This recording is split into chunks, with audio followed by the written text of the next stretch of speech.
ప్రజలు బాగుండాలని చెప్పి సమ్మక్క సారలమ్మల ఆశీర్వాదం కోసం ప్రార్థన చేయడం జరిగింది.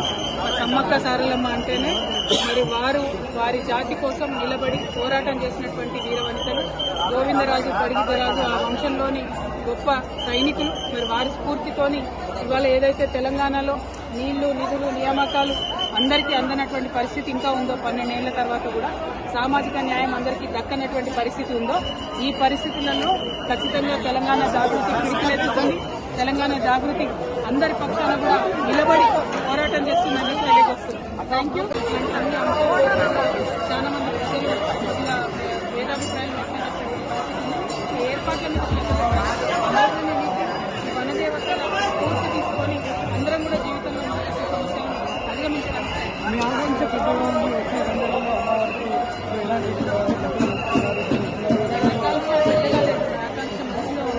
తెలంగాణ ప్రజలకు ఏదైతే 10 సంవత్సరాలు రానటువంటి అంశాలు ఉన్నాయో సాధించుకోవాలన్నటువంటి అంశాలు ఉన్నాయో వాటి కోసం తప్పకుండా ప్రయత్నం చేస్తాం. అమ్మవారిని కూడా వనదేవతలు ఎంత పెద్ద కాకతీయ